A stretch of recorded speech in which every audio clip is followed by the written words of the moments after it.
Will AI improve our lives or exterminate the species? What would it take to abolish poverty? Are you eating enough fermented foods? These are some of the questions we've tackled recently on The Next Big Idea. I'm Rufus Griscom, and every week I sit down with the world's leading thinkers for in-depth conversations that will help you live, work, and play smarter. Follow The Next Big Idea wherever you get your podcasts. Break language barriers instantly by translating up to 44 languages in real time with the HP AI PC, powered by the Intel Core Ultra processor. With the right tools, work doesn't have to feel like work. Learn more at hp.com/AI PC. Hey everyone, it's Kwame Christian, host of Negotiate Anything, asking you to please do not skip forward because this is not a commercial. Okay, I've got something for you. So we want to hear from you, our incredible listeners, because your feedback is super helpful in making the show even better. We've created a quick and fun form to get to know you, and this is your chance to make the show even closer to what you love. And here's the best part. If you fill out the form before December 31st, 2024, you'll be entered into a raffle to win a signed copy of my book delivered straight to your door. It only takes a few minutes, and your input will help to shape the future of Negotiate Anything. Find the form in the description of this episode, and we'll announce the winner in January. Who knows? It might be you. Thanks for helping us to make the show even better and even more connected to you. Good luck in the raffle. Mike, welcome back, my friend. Dude, it is always great to see you. Thank you for having me back. This is awesome. Yes, likewise. It's always a pleasure. So for those listeners who might have missed your first 1, 2, or 3 episodes, how about you tell them a little bit about yourself and what you do? I'll keep it short. I don't want to bore anybody. I'm a certified forensic interviewer and executive resource. So very long story short, I parlayed a career in interview and interrogation into a career teaching CEOs, senior executives, sales teams, HR leaders, and beyond, really how to obtain everyday confessions by applying strategic observation and persuasive communication techniques in all of their high impact conversations. Oh, yes. And this is tantalizing. I mean, it's perfect. I'm excited for this. I'm always excited to have you on. But today we're going to talk about deception. And of course, of all of the podcast guests, I believe you are the person most qualified to address this. So I think what would be helpful is first giving people a bit of a background on your history as an interrogator and the skills that you got from that help you now in everyday life. Cool. So I'll go down that road, cut me off anytime you want. So very long story short, yes, I was a professional interrogator for nearly 20 years. During that process, I earned my certified forensic interviewer designation. During that time, not only did I conduct interviews and interrogations on a contract basis, but I traveled all over the world working for a company, Wicklander, Zalowski and Associates, who were awesome. Traveled all over the world working for them, teaching law enforcement, federal agents, private sector, human resources. That's how I met my wife. How to obtain the truth through these non-confrontational rapport-based means. So for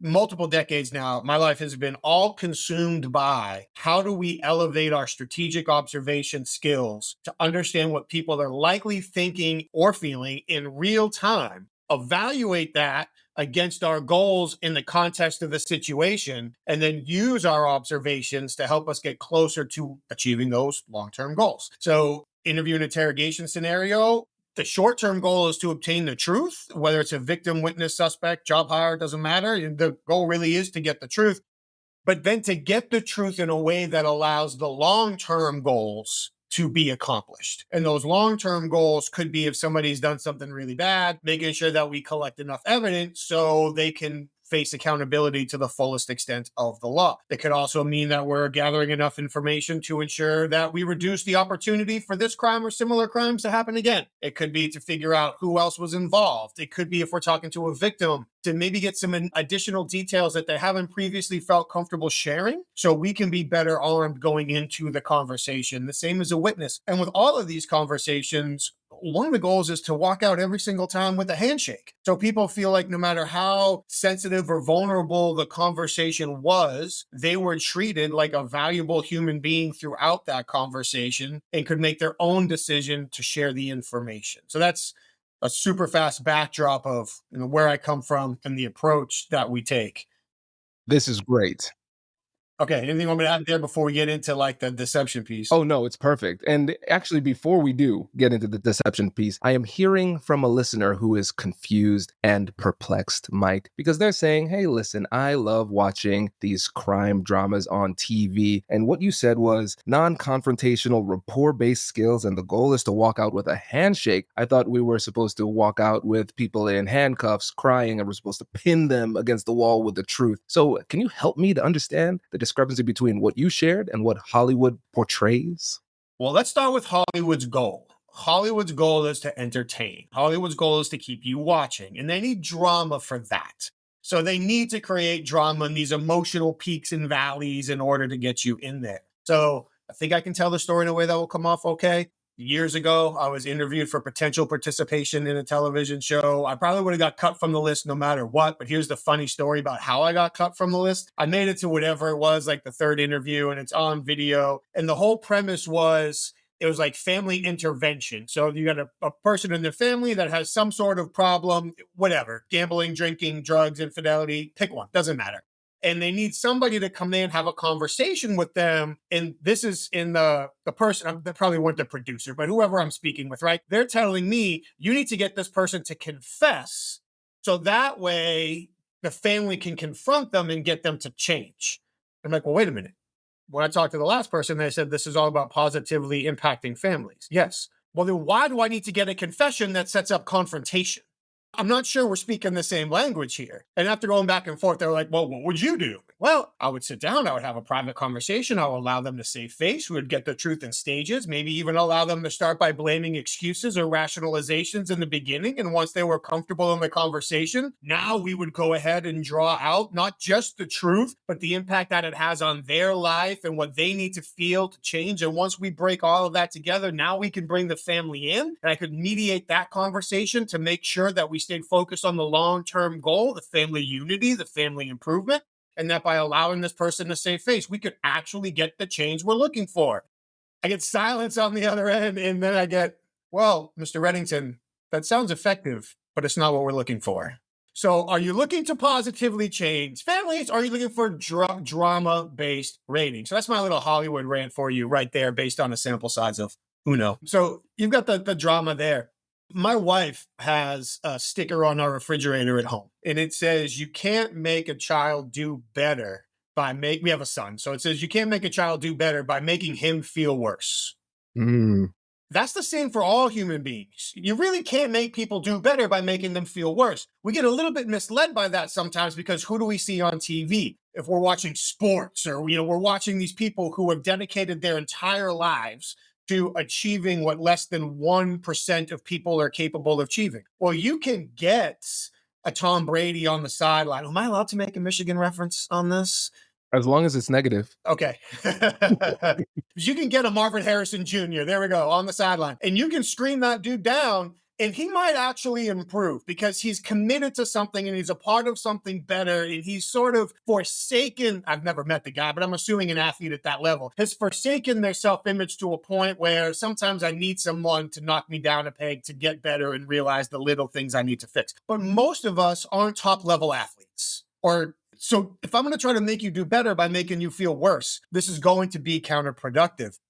One last little story. Many lifetimes ago, I was working in retail, and I was actually helping install some equipment in a location. And there were a couple of women there who were on the job catching shoplifters. And they went out to stop a couple of men who were stealing. And I happened to see as they were going by. So I followed out. And when I followed out, the guys didn't know I was there. And one of them made a regrettable decision into how he thought he could physically separate himself from the women. I happened to be standing right there and corrected the situation. So fast forward maybe a year, I'm interviewing a woman, and based on the company I was working with, I needed a female witness in the room. For lots of reasons, it makes sense. So I call one of the women that I helped that day, and I was like, hey, I need a favor. I'll buy you lunch. Can you come up here and just sit in the room and kind of take notes? She says, no problem. So she comes up. Now, for context, I was interviewing a woman, I don't remember, but to say she was in her 50s could have even been older. She was a long-term employee, beloved, had won a bunch of awards, but had recently come under suspicion for committing fraud, likely for a long period of time. So I go through the interview. I'm sure this woman didn't confess to everything she did. Very few people ever do. But we get a confession that, again, I don't remember, but conservatively had to be somewhere in the neighborhood of $30,000 or $40,000. Not the biggest confession ever, but certainly reasonable. She's done. She writes her written statement. We call in human resources. Human resources tells her that she can now go find a job somewhere else. She hugs both the human resource representative and me on her way out. Doesn't go much smoother than that. So I take this girl out to lunch. We sit down, like, so, what's your feedback on that? What did you think? From where you were sitting, what could I have done differently or better? It's like, man, I was so disappointed. Disappointed in what? It's like, I thought you were going to yell at her. I thought you were going to make her cry. I thought you were going to make her feel terrible. And you were so nice to her. How would that have helped?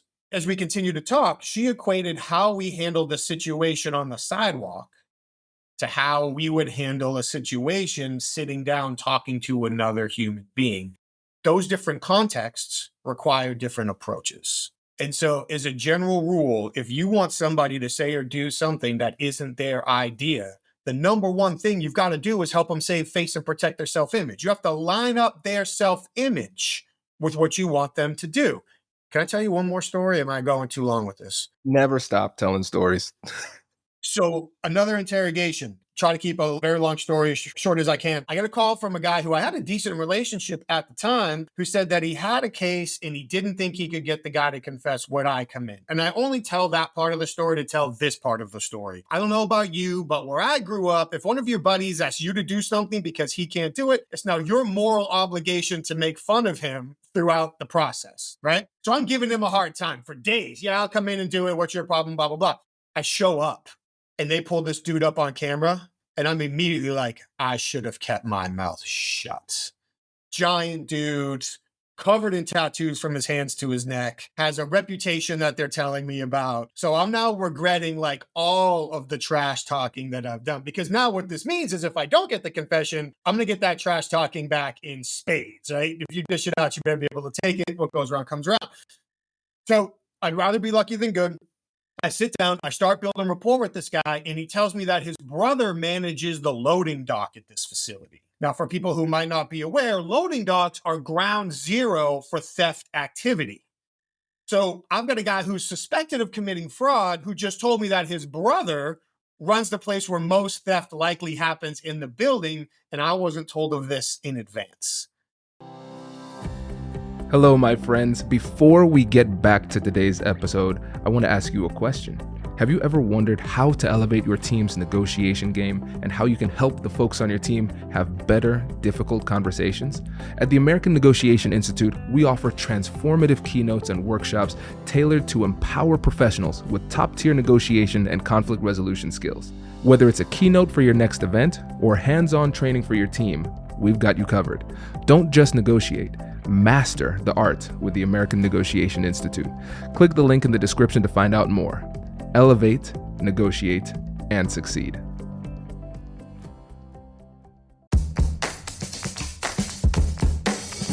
Hey you, I'm Andrew Seaman. Do you want a new job? Or do you want to move forward in your career? Well, you should listen to my weekly show called Get Hired with Andrew Seaman. We talk about it all. And it's waiting for you, yes you, wherever you get your podcasts. Introducing the HP AI PC, your powerful AI assistant. Easily search through personal files, gain valuable insights, and make smarter, more informed business decisions. Unlock the future of work today with the HP AI PC, powered by the Intel Core Ultra processor. With the right tools, work doesn't have to feel like work. Learn more at hp.com/AIPC.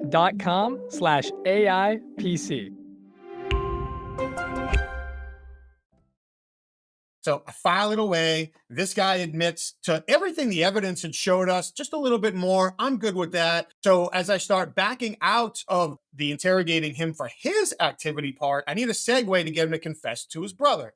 Now, if I ask him, is your brother stealing? He's either going to tell me to F off or hit me or stand up and walk out. Like, he's not going to do it.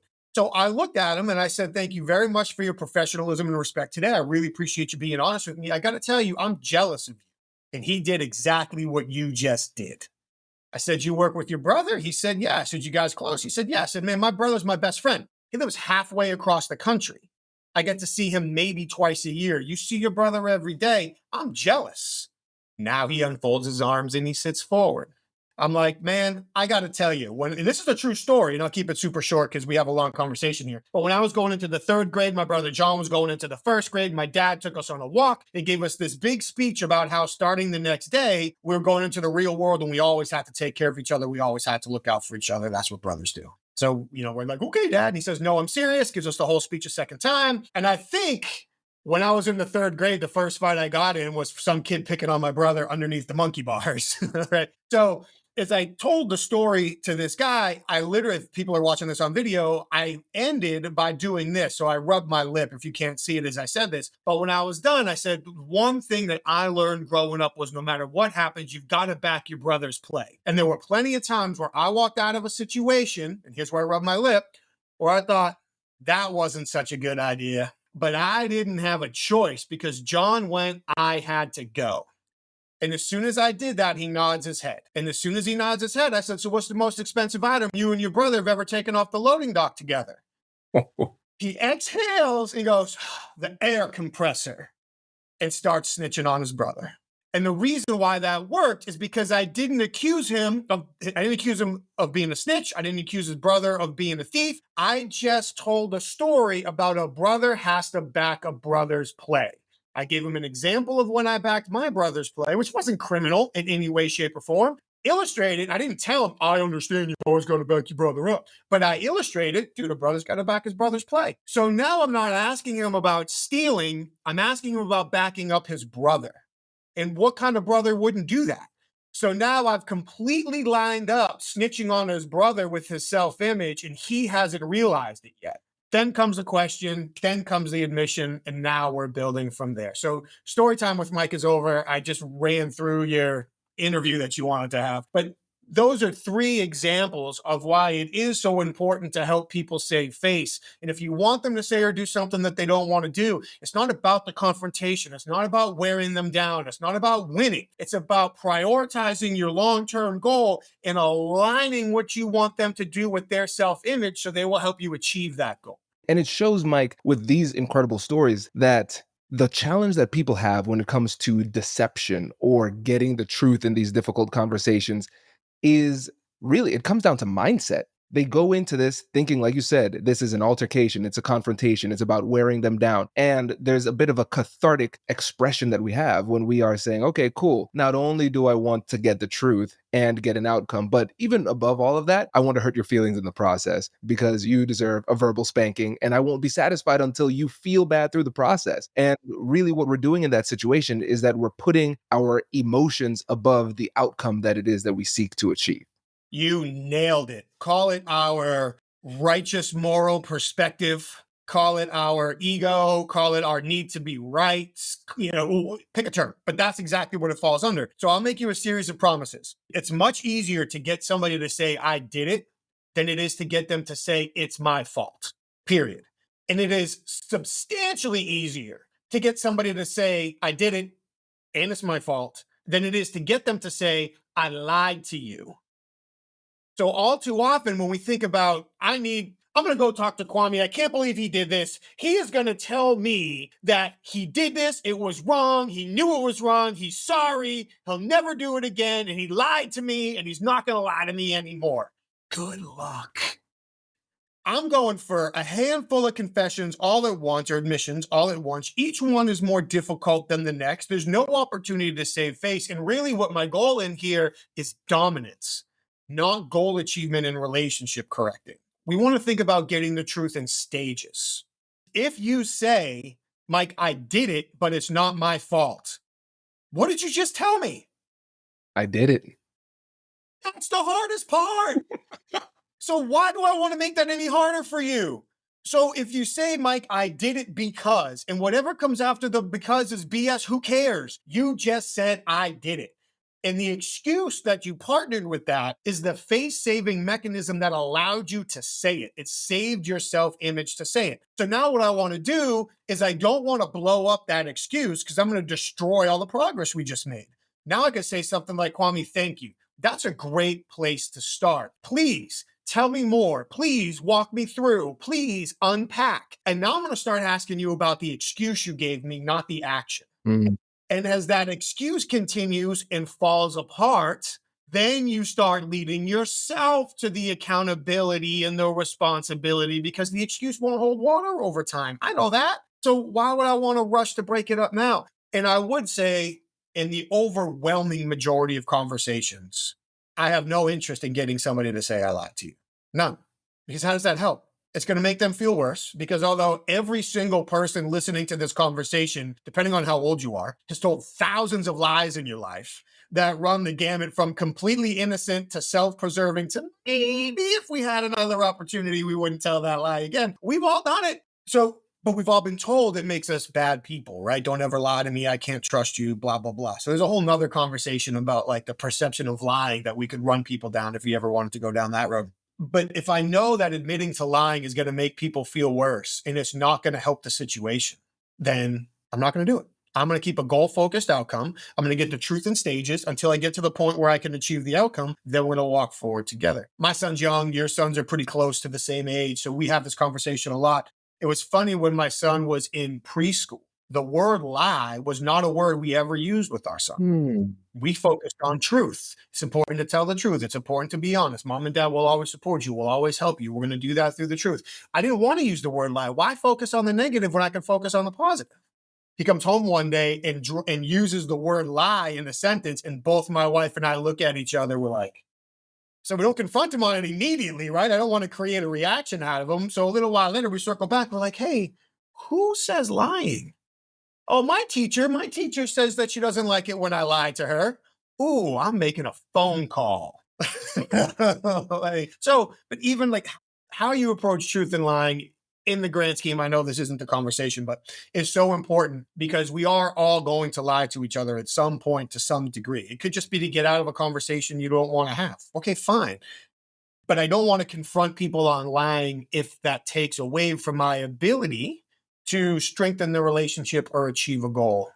And the vast majority of times it will. Ooh, that's so good, especially that last part. Strengthen the relationship and achieve a goal. And what it sounds like to me is that for a lot of us going into these conversations, especially when we're talking about lies and deceptions, it triggers a high level of emotionality because we feel disrespected. And then when we feel disrespected, we get super emotional. When we're emotional, we don't make good strategic decisions in the moment. So before we have these conversations, and it sounds trite because we've said it on the podcast a ton of times, you have to have that negotiation with yourself to figure out what it is that I really want. What self-work can I do to manage my emotions before I get into this conversation? How can I add a little bit of resilience emotionally, understanding that most likely in this conversation, they're going to lie to me more. And then how am I going to be nimble in dealing with that? And so before we even get deeper into the how-tos of how to navigate these conversations, can you help us to understand what it is that we need to do within ourselves before these conversations in order to be mentally and emotionally prepared for the conversation?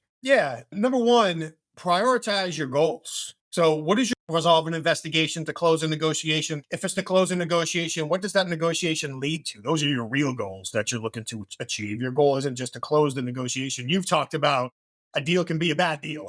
So the goal shouldn't be your goal. Is my goal to save this relationship? Is my goal to help somebody improve their lives? Is my goal to close the negotiations? What options does that create? But be very clear on the long-term goals that you want to achieve. So that's one, because as you so eloquently wrote about in your book, prioritizing outcomes helps us compartmentalize our emotions because I'm not valuing or prioritizing how I feel. I'm valuing and prioritizing what I want to achieve. So knowing those outcomes is the first one. And I really do think it can sound trite, but it is incredibly important. That's one. The second one that I would say, and it's a lesson that I learned in interrogation, is just come to the grips with the fact that they're supposed to lie to you. That's their job. In this situation, if telling the truth leads to consequences real and perceived, our brain tells us, well, I should probably lie about that. So to take it personal is doing everybody in the conversation, ourselves involved, a disservice. Tim Levine's research is clear. People don't, in the overwhelming majority of circumstances, the ones that we're typically addressing here, people don't lie to hurt you. They lie to protect themselves. So if we're going to put somebody in a conversation, in a situation where they might feel a need to protect themselves, they might feel a need to lie. And that doesn't make them a bad person. That makes them a normal person. So if we can just accept that lying or massaging the truth or not being completely forthcoming or withholding information, use whatever term you want, is how the game is played. You and I had a conversation last week and we talked about things we have to do sometimes because people expect the game to be played. And so we kind of have to take a deep breath and play the game because it's what they want and it's part of the whole process. Okay, fine. Well, being lied to is how the game is played sometimes. I remember teaching a law enforcement class in Wisconsin, where one of the officers was going on a rant about how angry he got when he knew someone was lying to him. So I let him finish the whole rant. And when he was done, and you could take liberties in classes that you couldn't in others because they generally have a thicker skin and better sense of humor and they're on each other all the time anyway. And so I just asked him, I was like, hey man, let's just say hypothetically speaking, you did something that you weren't supposed to do and somebody sat down and asked you a question about it. What would you do? And he sits up straight. He's like, I would deny till I die. I put both my hands on his desk and I got uncomfortably close to him and I just whispered, then why do you get angry when other people do it to you? At which point I had to backpedal out of his arm range as fast as I could, right? But why are we getting mad at people for how the human brain processes issues? And by the way, realize that how we approach them, the questions we ask, the posture we take, the tone of our voice, the audience around us, all of these things can cause people to want to lie. So if we don't take those contextual factors into play, we might get mad at somebody for lying without realizing that how and where and when we approach them created the lie. And if we approach them at a different time, place, and manner, they would probably, or at least be more likely to tell us the truth. So to answer a question I think you asked 37 minutes ago, prioritize outcomes, realize that people are supposed to lie. That's how this works. Don't take it personally. Tie the lie to the goal. I would prefer that people are honest with me. Don't get me wrong. But I would rather them lie than be silent. Because if they're silent, they're not giving me a whole lot to work with. But if they lie, they give me an excuse, they give me an explanation, a minimization, an exaggeration, even a fabrication, whatever it is. They're giving me something to work with. So now the question to ask yourself is, okay, given what I believe is the untruth I just heard, it may or may not be, but given the untruth I believe I just heard, in the context of the situation I heard it in, how do I use that to get me closer to the goal I want to achieve? And now I'm making progress as opposed to satisfying my own emotion and picking a hill to die on that isn't going to help us. There's always so much to explore here. So there are two elements here. Let's think about deception in the other person and then also deception in ourselves. Because as we're having this conversation, I think other people, as they're listening to this, they can say, yes, when I have lied in the past, these circumstances were present. And then also when I have tried to confront somebody on deception, I have created certain circumstances. So before the conversation, before we have difficult conversations, I think it's important for us to think through how we're going to answer questions, especially if they're going to touch on a sensitive topic that we might be tempted to lie on. Because a lot of times lying is a fear response. We weren't prepared. We don't want to look bad. And then we answer untruthfully. And now we're kind of stuck. And so being more prepared and understanding how you're going to address your vulnerabilities in a truthful way that is both truthful and protective, I think that's going to be helpful. And then also recognizing that when it comes to the skills that we bring to these conversations, and of course, this is not to blame the victim, but we can recognize that a lot of times we create the circumstances that make it almost necessary for the other person to lie, where under the circumstances, you've created a pathway where it is very, very difficult to not lie under those circumstances. So by accepting responsibility and being more prepared, we can protect ourselves not only from being deceptive ourselves, but also encountering deception in others. I love all of that, man. You nailed it. That was a perfect recap. Thank you. Thank you. Thank you. And now let's think about this. Now, and maybe, perhaps, you've been on the podcast 85 times, so you might be down for this. I'm trying to be on your podcast, 80. I've got 80 more to go. Yes. So why don't we do a little role play so we can bring this to life? So let's make a scenario that I think a lot of people could get down with. So let's say you're working in a company and somebody was supposed to do something. They did not do that thing. They're pretending as if they did and also deflecting and blaming other people for their lack of accountability and not doing what they need to be. Yeah. So in that situation, let's say you're my leader or manager and you're confronting me on this, asking how things are going, and I'm dodging. I'm good? So one of the philosophies, approaches phrases, whatever that we live by, is illustrate before you investing. So just like the guy that snitched on his brother, believe it or not, getting you to take accountability for being behind on this project or not getting this thing done, psychologically, is the exact same as getting the other guy to admit to fraud and snitch on his brother. It's the same thing. So I'm going to use the same process. So in this scenario, maybe what I'm not going to do is I'm not going to call you into my office and say, come in, sit down, shut the door. How many good things have ever happened after, right? Come in, sit down, shut the door. The only time I recommend saying that is if you're going to give somebody like a raise or a promotion and you want to mess with them first. Then go ahead and do that. That's fair. If you're actually going to, or if you're just going to fire him, then who cares? Do whatever you want. But if you're going to have a conversation with somebody who is going to still work here tomorrow and you need them to change their behavior or solve an issue, I would not say, come in, sit down, shut the door. So the first thing I would do is I would say, okay, where's a reasonable place for us to have this conversation? Are we taking a walk together? Are we sitting in a conference room? Am I coming to your office? Are we going to go grab coffee? Maybe go grab lunch? All of these things could be alternatives, but time, date, location, all of those things are a big part of the strategy. Put that aside for a minute. Now let's just talk about the conversation itself. We're going to do the, hey, how are you? How was the weekend? Is Ryan Day going to put it all together this year finally? Or could he only win with Urban Meyer's players? Well, we'll have all of those conversations. But then once the conversation really starts, it will go like this. So here comes the illustration. Kwame, one of the things about working here is we all wear a bunch of hats. We're all asked to do a lot of different things. So at any given time, we could have 5 different people asking us to do 8 different things. And that doesn't even account for the customers, because maybe the best part, sarcastically, about working with customers is they get to change the rules of the game, but we don't get to change the deadline. So let me ask you this. Here comes the investigation. Looking at everything that we've experienced so far throughout this project, what would you say are the 3 biggest factors that have caused us to fall behind? Man, so I would say that, first of all, the clients they're jerks. They're jerks, Mike. That's all they do. They just complain about everything. They change the game. Like you said, they ask for one thing and then they deny that they asked for it. And then I say there's an email chain. They deny that somehow. And now they want something completely different. Now it's my fault. So yeah, I think first of all, the client's being a jerk. That's number one. Then, I don't want to get anybody in trouble here, Mike, but Cheryl, I don't feel like she carries her weight sometimes. I'm always on the team with her and I'm lowering my voice because I know she's in the cubicle next to me. But I just don't feel like she gets it. And so she falls behind. And then this is irrelevant. It doesn't really apply to work, but just at home, it's been stressful. Everybody has stress and, you have stress. I have stress. I know. So I'm not trying to, bring on my little violin here and say, woe is me, but that was not helping the situation. But the clients and Cheryl, those 2 things put together, it makes it really tough. It always does, man. At least the clients, that's their job.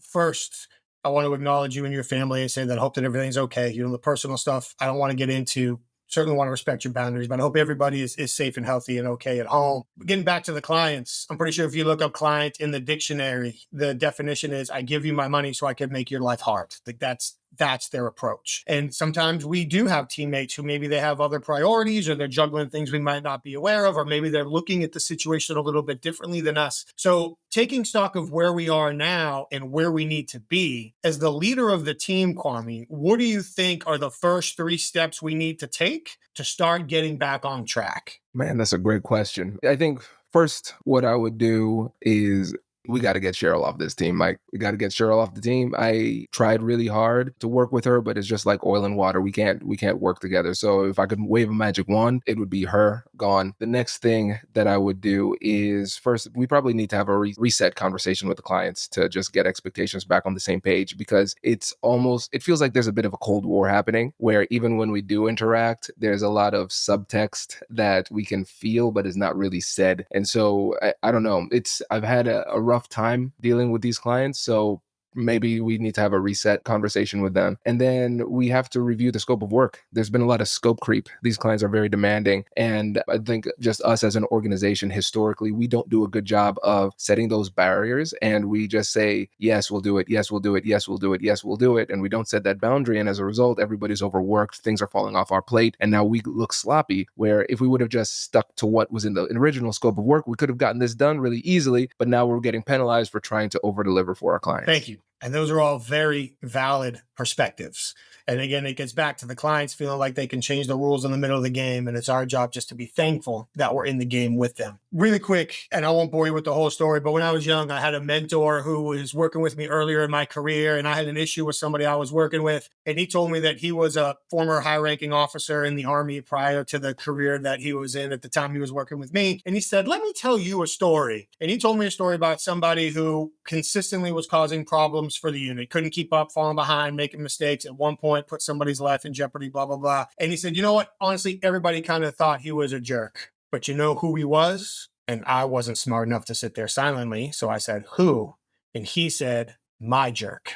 It was my responsibility to take care of him. It was my responsibility to educate him up. It was my responsibility to keep him safe. And it was my opportunity to lead through him in order to make sure that we all did what we needed to do to accomplish our missions and keep each other safe. And Kwame, that's one of the stories that I've always kept in the back of my head. Anytime I can't get along with somebody, whether it is clients or whether it is in the office or somewhere else, even in my personal life, that, I can put whatever label I want to on them. But for this initiative, they're my whatever that label is. And as a leader, it's my job to figure out how we're all going to come together to achieve the objective. So you mentioned the scope creep, and you mentioned kind of the tense emotions that we might be feeling back and forth. So here's what might be a very helpful next step. What we would love to do is take, however valid they may be, the perceptions out of the situation and focus on the objective facts that we have, because the bottom line is we have a commitment and we have a deadline that we need to make. So what I would love to be able to do is sit down and review those with you.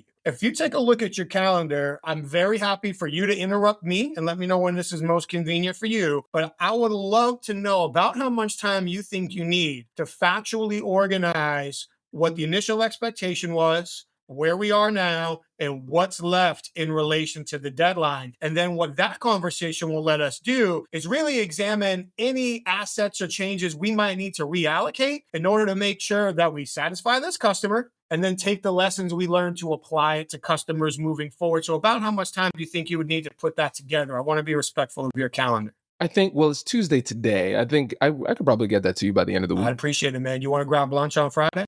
That's perfect. Let's do it. My treat. Wow. That was incredible. And I tell you, you caught me off guard, which I hate to admit, because I was like, man, I'm going to come up with the most flagrant lie at the beginning. You didn't give me an opportunity to do it because you started off with that question. What are the 3 things that are contributing to this? Like, it's almost like an assumptive close in sales. Yes, I'm not going to even give you the opportunity to say that there isn't a problem, because that's what I was going to come in and say. Yeah, there's no problem. We're good. Don't worry about it. Nope. Hey, there is a problem. What has led to this? And it's that open-ended question that's so powerful, because a lot of times with the questions that we ask, we almost invite deception because the person knows what the answer should be. And so they give the right answer, and the right answer may not be the truth. And it makes it harder for me to lie when you just say, here is an open-ended question, list 3 things. It was so disarming, but then also I had no reason not to answer those questions. And I provided all of that information. And even though I was saying, okay, I'm going to throw up these smoke screens and blame somebody else, you did a great job of acknowledging and validating like the client concerns or things like that. But you never said, yeah, it's Cheryl's fault. We're going to go with that. Just saying, I can understand where you're coming from. And then you rolled into something else. So it was a brief acknowledgement to show that you were listening, but you're not going to latch onto that too. This was a masterclass too. This was great. And especially, can you go into saving face as well? Because we've talked about that a number of times. But I think now that we have a really good example with an actual back and forth, you can talk about what saving face looked like in this context. Yeah, for sure. And dude, you, as always, you picked apart so many really cool little elements in there. But you talked about people knowing what the right answer is. We call that implied expected answers. If I ask you a question and the correct answer is implied, and you give it to me, and it's not the truth, I have nobody to be upset with but myself. Because that's like me walking up to you and saying, you look hungry, here, bite this. And then I get mad that you ate it. On what planet does that make sense? So to get back to how does this help you make save face? The word you is one of the most dangerous words in the English language. It immediately puts people on the defensive. So if I walk up to you from the implied expected answer category and I say, hey, are you going to get this done on time? Are you on track? Do you have everything under control? Are you taking care of the customers? Those words you make this, that hits you right in your self-image. So number one, you've got to defend yourself, and the implied expected answer is to say yes. So you're going to say yes. I'm going to go, great. I'm going to go put my head back in the sand. And then I'm going to be pissed the day before this is due when I realize that it's not the case, but it's nobody's fault but mine that this fell behind. So now when I ask the question, that illustration in and of itself is a huge face saver, because now what I'm doing is I'm giving you a menu of excuses to choose from when you answer the question. I'm saying, you know what, Kwame, sometimes it can be mentally taxing to figure out, how do I tell Mike the truth without fully taking the blame? So because I like you, I'm going to give you a series of options. I'm going to say, we've got 5 different managers asking us to do 8 different things. The customer can change the rules without changing the deadline. We all wear a bunch of different hats. So I'm curious, what are the 3 biggest factors that have caused us to fall behind? I've given you, if you don't want to come up with your own excuse, which you did a really good job of coming up with your own, so thank you very much. Cheryl, we're going to have to come back and do something about Cheryl. But now if you can't come up with your own, you just choose one off the menu. So you just say, hey, Mike, you're right. The customer did change the rules. They're not backing down on the deadline. Here it is. But now when I ask the question itself, I didn't ask you, what's your problem? Why are you falling behind? Where did you drop the ball? What are you going to do? It's, what are the 3 biggest roadblocks? What are the 3 biggest challenges? What are the 3 biggest factors? So now you're blaming it on the circumstances. You're not blaming it on you, which makes it infinitely easier to tell you the truth. And I put a number on it. I didn't just say why. I didn't just say, how come? I didn't just say, what's the issue? I said, give me 3. So now that question lands differently on your brain. And as soon as you stop to think about it and your eyes move in any direction, we never really did talk about deception today. We're going to have to come back. But if anybody's ever told you that when people's eyes go one way or the other, they're lying, you've been misled. That's not true. But if your eyes go in any direction, that's telling me you're thinking about it. And you shouldn't have to think about it if there weren't actually reasons that you've fallen behind. So now I can gather this extra intelligence while I'm waiting for you to answer the question. So boom, you give me the excuses. Perfect. You just gave me excuses, which means we're behind. I knew it, you knew it, but we can't solve a problem that's not on the table. Now the problem is on the table. We can work to solve it. So as you give me those excuses, to your point, I am listening for validity. Like, do you say something like, oh, wow, that's a real problem I need to address right now? Of course, I'm listening to that. But what I'm also listening for is, how do I move the ball forward? So you nailed it. I'm going to acknowledge that I heard you, but I'm not going to wallow in this pity party. So I'm going to give you enough of a, hey, he heard me. Oh, damn, there's another question. So I'll validate it, of course, but then every follow-up is moving the ball forward, and they're going to follow those same principles. Illustrate before you investigate. I'm going to give you a reason to answer the question, then I'm going to ask, and when I ask it, I'm going to ask it with specificity. So I think on the second one, I used the number 3, so it was 3 problems, then 3 ways to make it better. You went right back to the excuses. Okay, cool. I'm not spinning down the excuses drain, so I'm going to listen.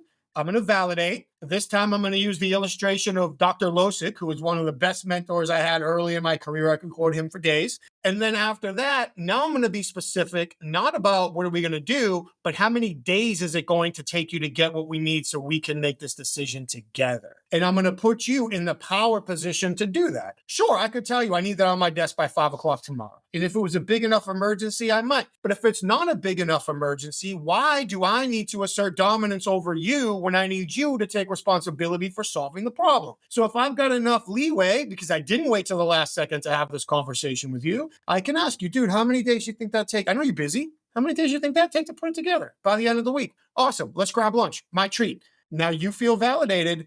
I'm ready to go.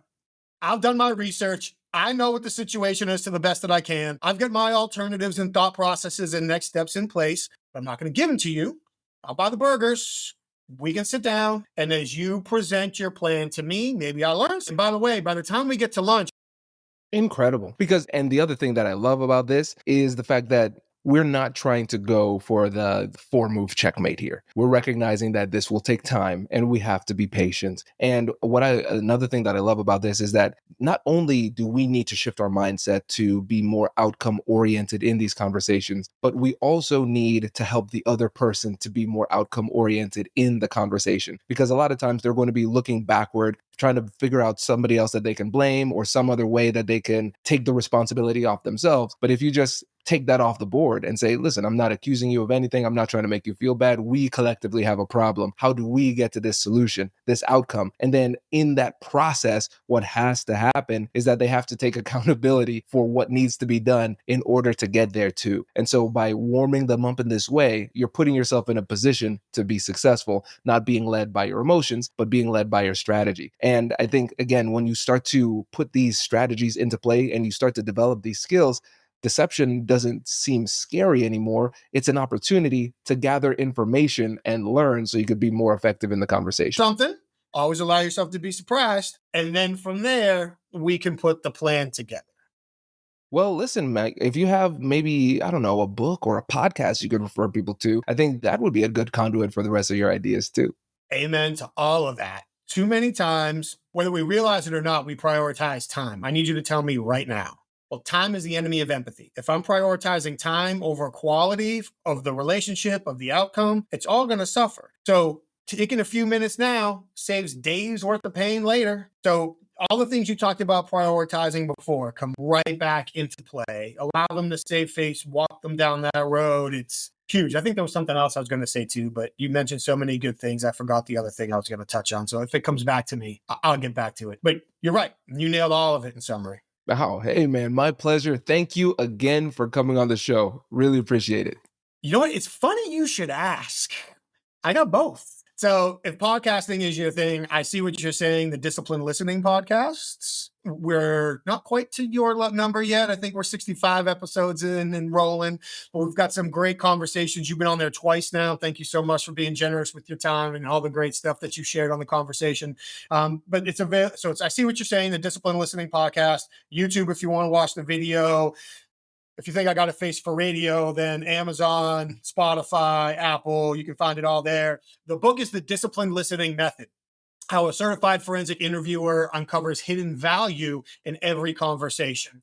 And that unpacks everything we've talked about here in immense detail with all kinds of extra examples. And there's applications in there to leadership, sales, negotiation, family conversations, investigative interviews, and more. If you want to learn more about the book, it's at disciplinedlistening.com. To buy the book, you can find it on Amazon or Barnes & Noble. I appreciate you setting that up. Thank you. Thanks, brother. Appreciate it. Wait. Now, before you sign off, I have something to tell you that I've never told you before. Just kidding. I've told you before, but you should listen to it again. I want you to know about Negotiate Anything Premium. Imagine all of the things that you love about our traditional feed, plus so much more. I know you like our traditional feed because you're at the end of the episode. And with Negotiate Anything Premium, you'll get more bonus content you've been asking for, more of the expert insights that you can't get anywhere else, and more exclusive behind-the-scenes access into every conversation. Are you ready to get more of what you want out of your life, career, and every conversation? With Negotiate Anything Premium, you'll have access to more high-level, custom-designed content and insights, giving you the tools you need to negotiate higher salaries, better deals, and better relationships in your life and career. Once I had a listener share that Negotiate Anything helped her to negotiate a $53,000 raise. Could this be you? What would that mean for your life? I've seen firsthand the impact this model has had on my life and the lives of my corporate clients, and I am confident that it can do the same for you. Are you ready to negotiate more of the best things in life? Click the link in the show notes to learn more. I'll catch you later.